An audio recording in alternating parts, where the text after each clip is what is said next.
Okay, well, I apologize to everybody for being a few minutes late. I was working on a project from another committee and time just slipped up on me. So at this time, I'll go ahead and call the meeting to order and ask our secretary if they would go ahead and do the roll call. Mr. Johnson, Here. Mr. Clinton,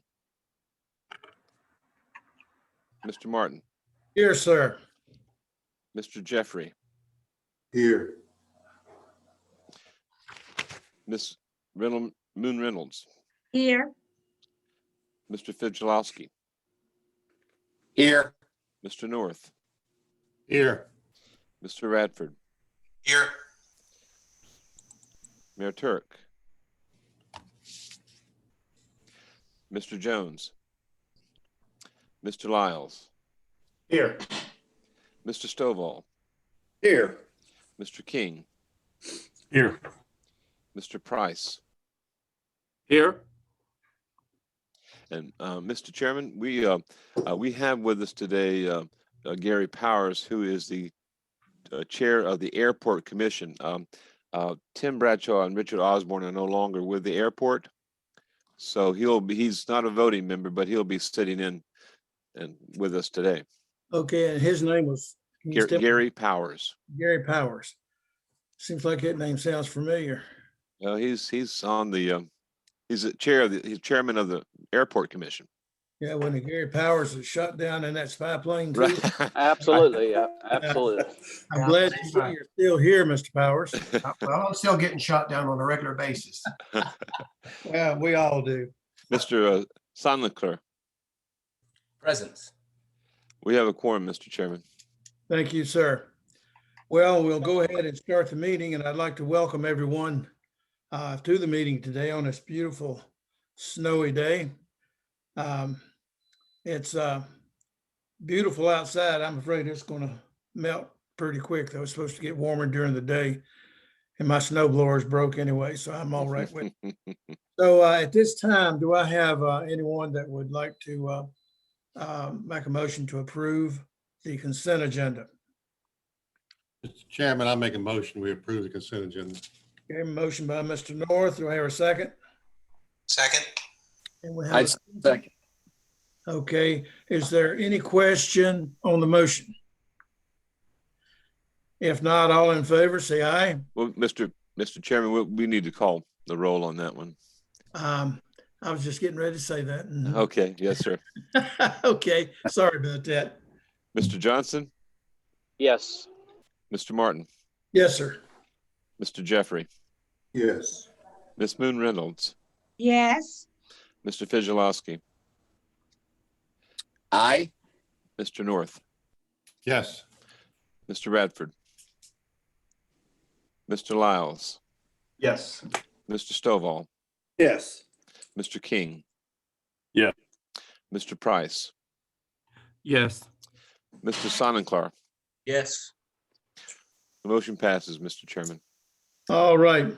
Thank you, ladies and gentlemen. I have a few remarks that I would like to make this afternoon. On behalf of the Roanoke Valley TPO, I'm pleased to welcome two new TPO members representing the city of Roanoke. Council members Stephanie Moon Reynolds and Robert Jeffrey Jr. are our newest members, and we welcome them to the TPO board and look forward to working with them as we plan for transportation improvements in the future. Mrs. Moon Reynolds and Mr. Jeffrey replace council members Joe Cobb and Bill Bestwich. So we welcome you to the Roanoke Valley TPO. Item number 2 that I would like to share is that Roanoke Valley TPO is in the process of developing its work program for fiscal year 2022. All county administrators and city or town managers have received information about how to request transportation projects for next year's work program. Proposed projects should be sent to the TPO staff no later than February the 5th. Third thing I would like to share with you, the SMART scale scores have been announced for the next round of funding. And overall, our region did pretty well in terms of the number of projects scoring well. The TPO, the RVARC, and the locality submitted around 25 projects, and 16 of those projects were proposed for funding. That's pretty good, isn't it, Wayne? I think so, sir. Yeah, you'll hear more about the results of smart scale scoring later in this meeting. And there is one thing that I was supposed to announce before we started the meeting, and I'll go ahead and do that now. And it's pursuant to the City of Roanoke Emergency Ordinance adopted by the Roanoke Valley Transportation Planning Organization Policy Board on April 23rd, 2020. And the 2020 Virginia General Assembly legislation H29 enacted April 24th, 2020. The January meeting of the RVTPO will be held virtually via Zoom on Thursday, January the 28th, 2021 at 1 p.m. Under the current state of emergency and until further notice, it has been deemed unsafe to assemble a quorum of a public body in one place. Any members of the public may view and participate in the meeting through electronic means. Meeting details are listed on the second page of the agenda. All materials made available to the members will be made available to the public at the same time by posting the RVARC website. And of course, we do let everyone know that our meetings are recorded. And I needed to just bring that up. Okay, our agenda item number 4, Brian Hill will present this. It's an adoption of MAP 21 performance measures and targets. So Brian, if you could take that. All right, will do. Thank you, Mr. Chairman, members of the board. I guess for your reference, if you want to follow along with me on page 38 of your agenda packet, and I'll briefly walk through the staff report. And let me ask right quick, does anyone hear an echo? I don't. Okay, I must be the only one plagued with that. I do hear it. I do. I hear it. Do you? Okay. Hear an echo. Yeah, A very pronounced echo. Thank you. I'll delay going to see the doctor after this meeting. We probably need to ask folks to mute themselves. That might be helpful. Yes, that would be preferable if folks could do that. Are there two people in the same room?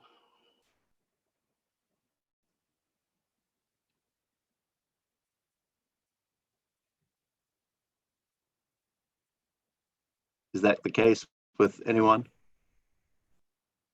I Well, think that might have taken care of it to a degree.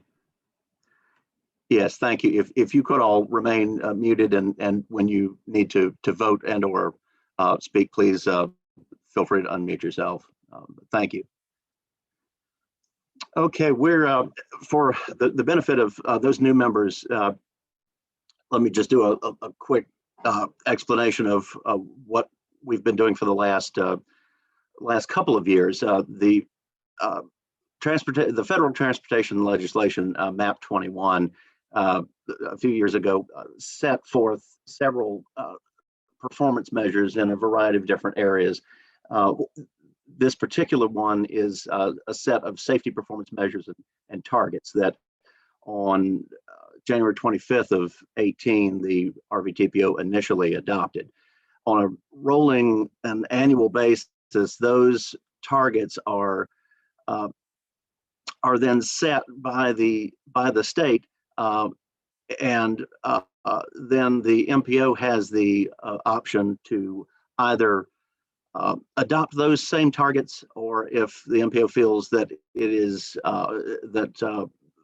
they can be a bit more aggressive and do better, then they can set their own. I guess the drawback to that is that again, they're held to a bit higher of a standard, and the data provided by VDOT and DRPT for some of the transit measures, that information and data is not provided, so it would then be left up to the MPO to develop their own methodology and, as a result, their own targets. So historically, we've recommended, staff has recommended the adoption of the VDOT target. So those targets you see before us today are annual reduction of the number of fatalities, the fatality rate, number of serious injury rate, and the number of bicycle and pedestrian fatalities and serious injuries. And for those looking at this staff report, the first table has a list of the fatalities, serious injuries, and unmotorized fatalities, serious injuries, and vehicle miles traveled. And these are all statewide target annual percentage reductions. So the fatalities, for example, is represents the target is that we're going to increase the number of fatalities by 3.2%. If there's a negative number, like in serious injuries, the target is we intend to reduce by 1.46%, and so on. And the second table, the 2021 safety performance targets, we have some actual 2019 values, and then we have, for historical reference, we have the previous 2020 target values, and then the proposed 2021 target values. So we have a series of fatality and serious injury rate numbers, and those rates are based on vehicle miles traveled, which in the first table is 1.07%, a reduction, which is an increase. Let's see, and again, so for example, there was, in the difference between the 2020 target values and the 2021 proposed ones, when we compare, the fatalities and fatality rate are basically the same. The serious injuries, again, we are looking at a reduction, so we're looking at a reduction in the number of serious injuries from 202 last year to 193 in this year. The same goes with the serious injury rate, as you might imagine. And then an increase slightly from 18 to 20 of non-motorized fatalities and serious injuries. The TTC got a first look at this back in November, and then did subsequently recommend at their meeting earlier this month to move forward the performance measure targets. To throw staff's 2 cents in, we also recommend the continued adoption of the VDOT performance measure targets. So on the following page, you'll see a resolution adopting those targets, and that's all I have for this one.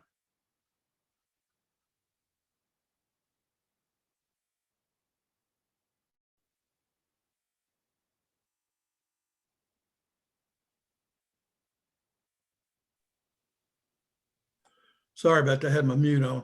Do we need to take a resolution, take a vote on that resolution at this time? Yes, sir. Okay. Has everyone had an opportunity to look at the resolution? And if you have, would anyone like to make a motion to approve? I make a motion to approve the resolution adoption of the VDOT 2021 safety targets for the safety performance measures. Okay, motion by Ms. Reynolds to accept. Second. Second, Okay, who made the second? Robert Jeffrey. Okay, all right, and Robert made the second on it. Is there any question on the motion before we take a roll call? If not, Mr. Secretary, would you do a roll call for us? Yes. Mr. Johnson, Yes. Mr. Martin, Yes, sir. Mr. Jeffrey, Yes. Ms. Moon Reynolds, yes, Mr. Fizilowski, Yes. Mr. North, Yes. Mr. Radford, Yes. Mr. Lyles, Yes. Mr. Stovall, Yes. Mr. King, Yes. Mr. Price, Yes. Mr. Sonnenklar. Yes, I'm sorry about that. That's all right.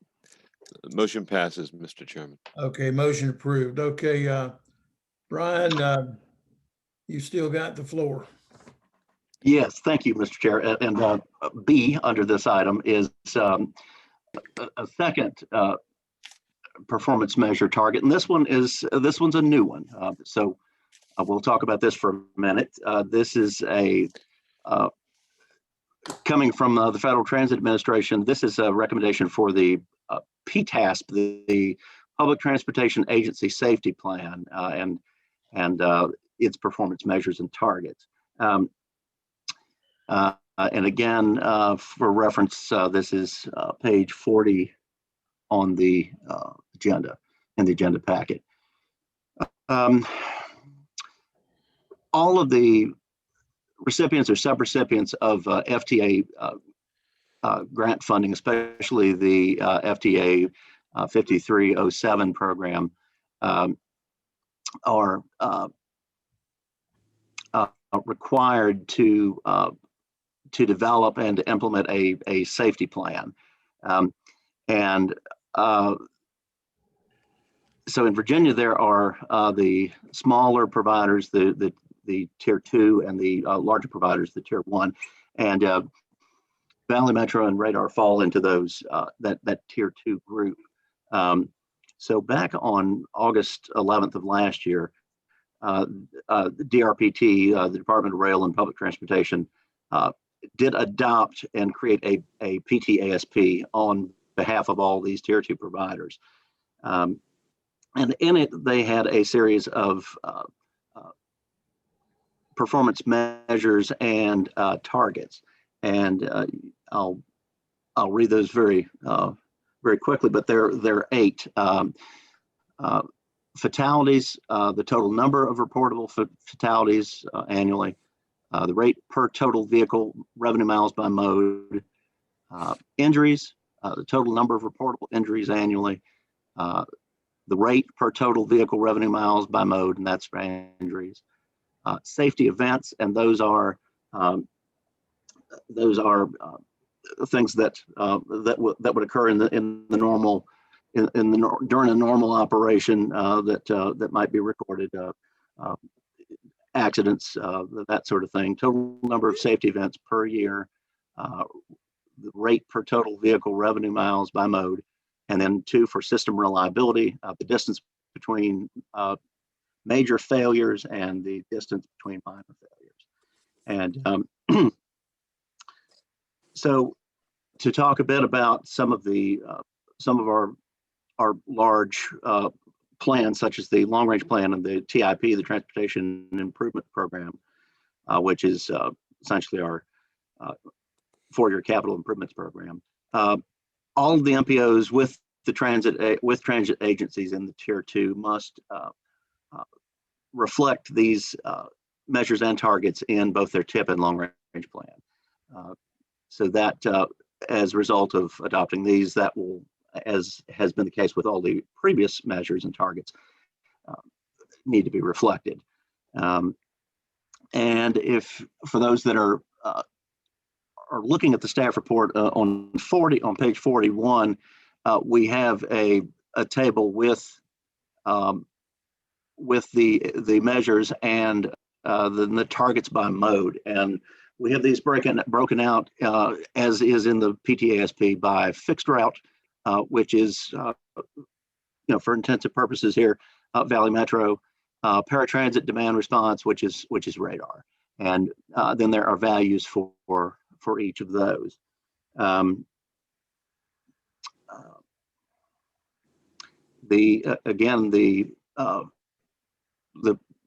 Since the PTASP was adopted for all the Tier 2 agencies by DRPT staff, and the TCC at their January 14th meeting did recommend adoption of the targets. And again, on the following page, there is a resolution with the targets and a table with those the measures and targets resolution for your consideration. All right, any questions from anyone? No questions? Okay, we need to approve this resolution also. Yes. Okay. I hope that everyone has had an opportunity to see the resolution that Brian was talking about here. I would entertain a motion to approve this resolution from someone on the floor. Mr. Chairman, I move that we approve and adopt this resolution. All right, sir. And who is this? Mickey Johnson. Mickey Johnson. Okay. Would you give us your name when you make a second or a motion on that? And I do need a second. Second it, Mr. Chairman, Phil. Okay, we have a motion and a second. Any question on this motion? Okay, if not, Mr. Secretary, we'll take a roll call vote. Mr. Johnson, Yes. Mr. Martin, Yes, sir. Mr. Jeffrey, Yes. Ms. Moon Reynolds, Yes. Mr. Fidgelowski, Yes. Mr. North, Yes. Mr. Radford, Yes. Mr. Lyles, Yes. Mr. Stovall, Yes. Mr. King, Yes. Mr. Price, Yes. Mr. Sonnenklar. Yes. Motion passes, Mr. Chairman. Thank you, sir. Okay, agenda item number 5, I believe it. Now, let's see.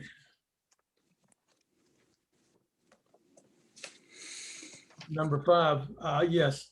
Item A on number 5, Brian, that's still you, I assume. Yes, sir. Christina Finch will take item number B, is that correct? That's correct, sir. Yes. Okay, thank you. Go ahead, sir. All right. And as was mentioned earlier about the Smart Skill update, that's what we're going to talk about right now. And if you'll give me a second, I'll share my screen here.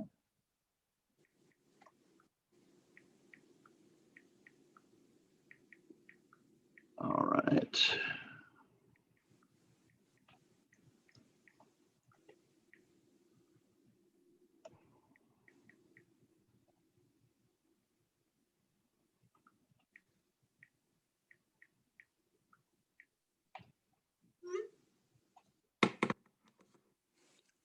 Okay.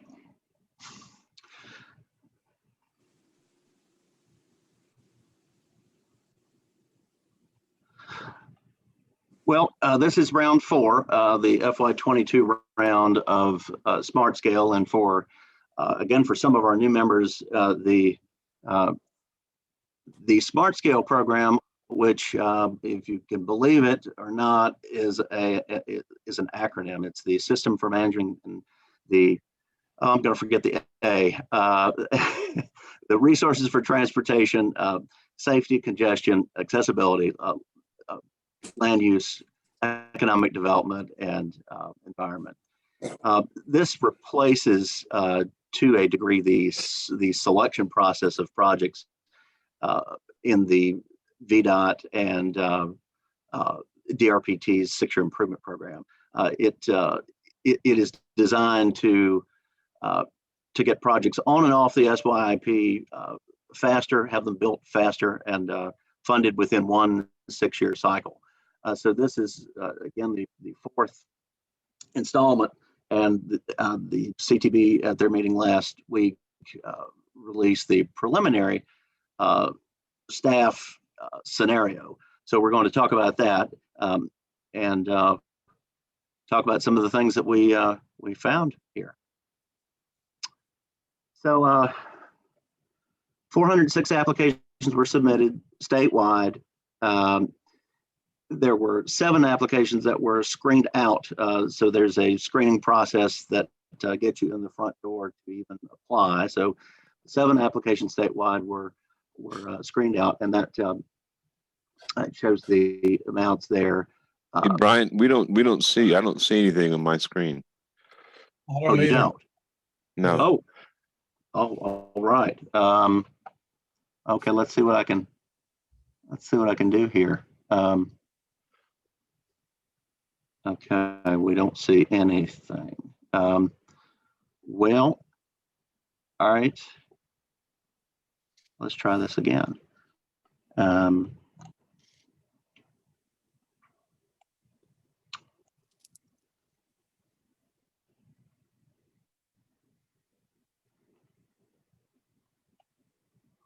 Okay, how about now? Yes. You got it now. Okay. All right. And forgive me, I'm having a little trouble with the slideshow here, so forgive me on the size here. Let's see if I can help with that just a tiny bit. Maybe that's helpful. Can you make it a little bit bigger? Let's see. That's about it. Let's see. Yeah, and I'll be happy to we'll send this out to everybody, and it'll be in the minutes for next month. But I'll be happy to send this out after the meeting. Okay, well, it's okay. It's all right there. I can just get a little bit closer, I guess. There were 2 applications withdrawn, and I don't recall that unless I'm wrong, and folks can correct me. I don't recall any applications in the past being withdrawn, and I believe those 2 were from the Culpeper district. So that left us with 397 applications that were scored. In terms of requesting smart scale funding, there was $6.3 million, and $7.8 billion was the total cost. So there was a difference of $1.5 billion in leverage or previously committed funding.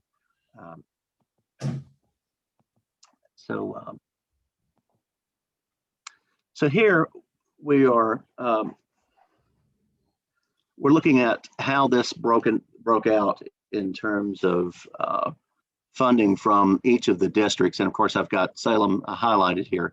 But the way the funding works is that there are 2 pots of money. There is a district grant program and a high priority projects program. So the district grant program, every applicant every applicant minus those applications that come from the TPO or the regional commission, the regional entities are eligible to, their applications are eligible for the district grant program funding. So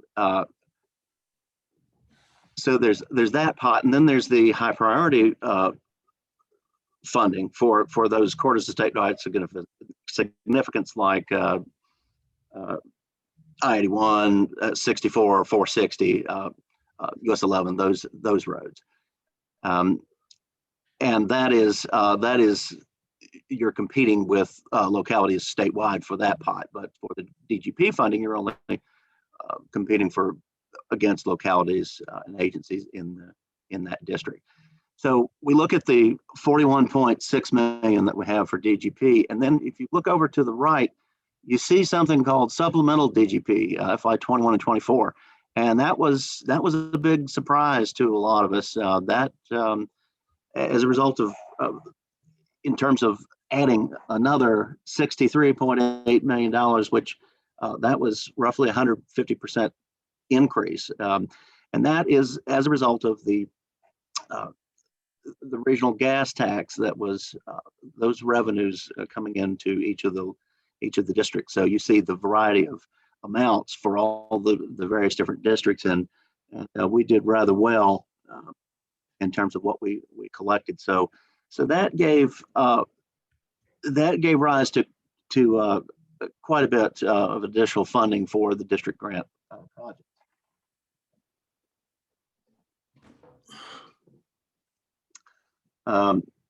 The next slide, we're looking at how these were funded. So there are three basic steps here to funding the projects. And the step one, they go through and say, all right, all those applications that are able to be funded through district grant funding, then based on their score, which it's and that SMART scale score is a cost benefit score that's determined through a series of 6 factors. That's divided by the SMART scale requested dollar amount, and then there is a score. So then you line up all of those in the district and based on score, and then you take what you've got funded, and then you fund everything you can. Step 2, then you're looking at the projects that only were eligible for high priority funding, and in the Salem district there were 5, and that constituted about $22.5 million. And then step 3 was if there was any remaining high priority funding left from the districts after they'd funded it, that it would then go to that. There was nothing in Salem district.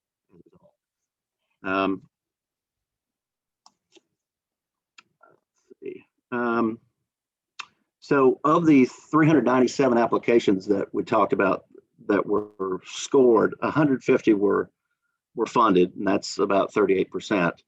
And then in the Salem district, of those 150, 26 were funded, as you see the 21 and 5 there, which was roughly 17% statewide.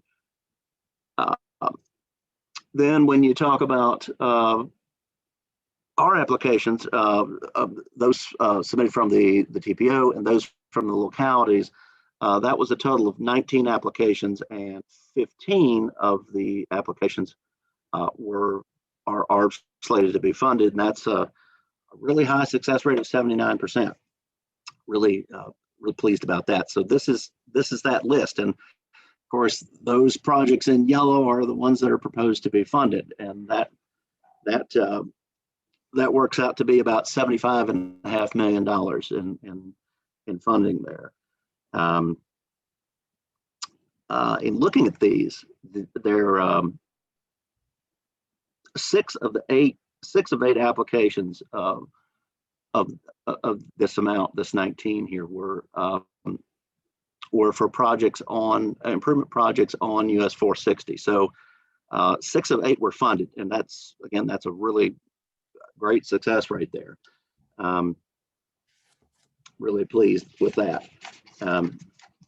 So in just kind of thinking a little bit about what has happened thus far in terms of the preliminary results, and of course, as you all know that have been through a few rounds, that this does have a tendency to change. CTB members may choose other projects. They may move things around a bit, but this is the advisory scenario. But some of the things that we saw, this supplemental DGP funding obviously allowed for many more projects to be funded, especially those that are looking for just DGP funding. And as a result, they scored well. And one of the tenets of Smart Scale is that we want smaller, more manageable, cost beneficial projects. And that really happened here, because 112 of the 150 projects funded, 75% of them, their Smart Scale costs were less than $10 million a piece. That was obviously across the board.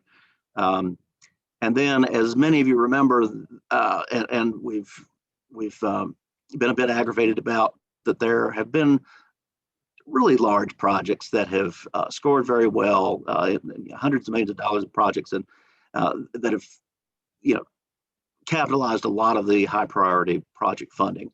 And the Hampton Roads Bridge Tunnel project in round 3 was one of those. Well, that simply wasn't the case this round. As I've noted, there were 2 projects that were the 2 highest cost projects were each at 50 million, and that freed up a lot more for other high priority projects. So we're going to keep our eye on that, obviously. So here's kind of what's left in terms of the FY22 timeline for Smart Scale. So now the CTB is going to make revisions to this recommendation in February to April, and then April to May they'll have public hearings on this scenario and any revisions. At the May CTB meeting, they'll come up with a revised scenario, and then we'll look for the June CTB meeting adoption of the 6-year improvement program with all of the funding decisions from Smart Scale. So that's the news from Smart Scale. All right, does anyone have any questions on what Brian has just shared with us? No, Mr. Martin, Mr. Chair, no question, just a comment. Yes, sir. I want to thank both staff and Roanoke City Council representatives for their collaboration in working with Roanoke County and VDOT in joint efforts to target 460, both in the city and county, for these smart scale applications. And this is a great story once it's ratified in June to improve that corridor that impacts traffic flow, safety, and the economics of the region. So thank you very much for all that collaboration, both staff as well as TPO members. Thank you. Thank you, Mr. North. That was well said. Okay, agenda item number 5B, I believe we have Christina Finch. That's going to give us an update on the development of the FY22 through 27 service transportation block financial plan. Ms. Finch. Good afternoon, Mr. Martin and members of the board. Today, I'd like to give you an update on the development of the STBG program. So for the new members especially, the RVTPO is directly responsible for determining how best to use and allocate the Roanoke Valley's federal apportionment of STBG funding. Every other year, the RVTPO accepts new project applications, and the years in between allow for any necessary adjustments to be made. We are currently in an adjustment year, and in the agenda packet, I have included updates on 32 projects as the information was received from project sponsors. The projects on the financial plan in the agenda packet are listed in priority order as they were approved. The projects at the top have been on the list since the program began in 2013, whereas the projects toward the bottom were added this past summer. Table 1 provides a summary of the proposed funding adjustments as is known at this time. And I'll go over that just briefly. I won't go over the status of all the projects because you can read through that as you're able to. The top of table 1, there are a few Roanoke River Greenway projects. The top one, Green Hill Park to Riverside Park, been notified by Roanoke County that there may be some additional funds needed. So they're working on what that request might be. The next project is the Roanoke River Greenway from the City of Salem line to Bridge Street. And not sure exactly what happened, but when the agreement was made between VDOT and the city several years ago, the agreement wasn't made for the full amount that was available to the city to use on this project, which was over $4.5 million. It was made for less money. So the city is actually able to move forward with completing that project with just using the revenue sharing funds that they have. So they're not going to be utilizing federal funds to finish that project. And so $750,000 is being returned to the TPO. However, because they weren't aware that that money was available to them, they've actually asked to have that money be used on another project. So as protocol would have it, the money would have to be received back to the TPO, and then the TPO would have to choose how to use that money. So the city is requesting, and which is towards the bottom of that table, for the Roanoke River Greenway East project, they're asking for that $750,000. Now that project was approved by the board last year and only received PE and right-of-way funding. They're trying to figure out the alignment. So the total construction cost won't be known for some time yet, but that money would go towards construction whenever it is ready for that phase. Going back to the top there, the Roanoke River Greenway, the water pollution control plant to the Blue Ridge Parkway. That project is anticipated to have excess funds that could be returned to the TPO. So still waiting to hear on what that number would be. The next three projects, the Tinker Creek Trail Extension, the Walnut Avenue bicycle and pedestrian accommodations between Wesley Avenue to First Street in Vinton, and then the Orange Market Park and Ride parking lot improvements in Roanoke County. Those three projects I've heard are going to be needing additional funds. The Tinker Creek Trail project probably won't know until later this year, so I'm not sure that we'll have that information for this update. But the next two projects, they're working on their current cost estimates, so we'll have that information soon. Further down on that table, Gus Nix Boulevard pedestrian bicycle crossing. That project, Vinton is requesting $234,262 additional funds. And then for the Oak Grove streetscape improvements, the crosswalk, Roanoke County has asked for $82,000 additional funds. Then looking on to table 2.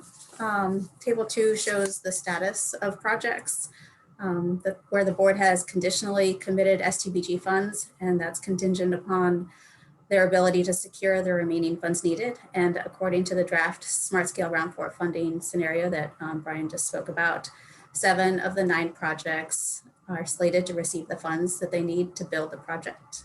So these 7 projects used over $10 million in STBG funds as leverage to make their requests for Smart Scale funding less than it otherwise would have been. So over $45 million in Smart Scale funds will go towards building these regional projects, which is wonderful news. And so you can see what those amounts are in table 2. So we will continue working with the Transportation Technical Committee, and we hope to bring you a recommendation on adjustments to this financial plan in the coming months. If funding increases are recommended by the TTC, the board, according to the TPO's procedures, will need to hold a public hearing prior to approving any increases in funding. And so there's no action on the board's part today. Just wanted to share the information and that we're in the process of updating this financial plan. And I'm happy to answer any questions. Any questions for Ms. Finch? I love your background with the water falling over back there. Thank you. I wish I was there. Okay, any questions for Christina Finch from any members of the board? Okay, if not, Christina, thank you for the presentation, for your work on that, you and Brian both. And we appreciate you guys. You're welcome. Okay, agenda item number 6 is a comment period by any of our policy board members or the public that may be online. Anyone have any comments you'd like to make before I adjourn?